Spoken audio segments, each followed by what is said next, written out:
दोस्तों नमस्कार।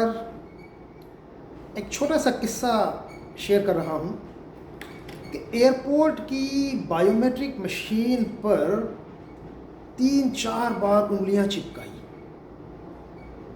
एयरपोर्ट की बायोमेट्रिक मशीन पर 3-4 बार उंगलियां चिपकाई, तब कहीं आगे बढ़ने की परमिशन मिल पाई।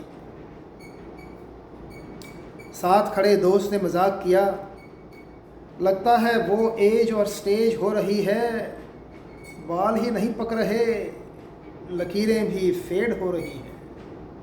लगता है वो एज और स्टेज हो रही है, बाल ही नहीं पक रहे, लकीरें भी फेड हो रही हैं।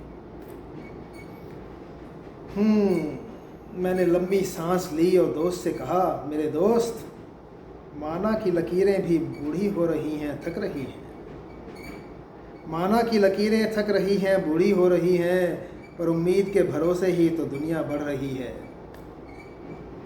अरे मैं तो कहता हूँ इन लकीरों से, फीकी ना पड़े, मिठी जाएं, नई बनाएंगे। मैं तो कहता हूँ इन लकीरों से फीकी ना पड़े, मिठी जाएं, नई बनाएंगे। अरे अब तक क्या उखाड़ लिया जो आगे भी इन्हीं से काम चलाएंगे। अरे अब तक क्या उखाड़ लिया जो आगे भी इन्हीं से काम चलाएंगे। तो कहने का तात्पर्य ये है कि घर की दीवारें हों या हाथों की लकीरें, घर की दीवारें हों या हाथों की लकीरें हों, नए रंग भरते रहें जब भी फीकी दिखने लगे। नए रंग भरते रहें जब भी फीकी दिखने लगे।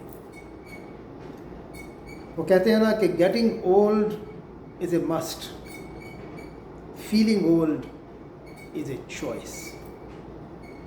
या यूँ कहिए कि बूढ़े होना उसकी प्रकृति है।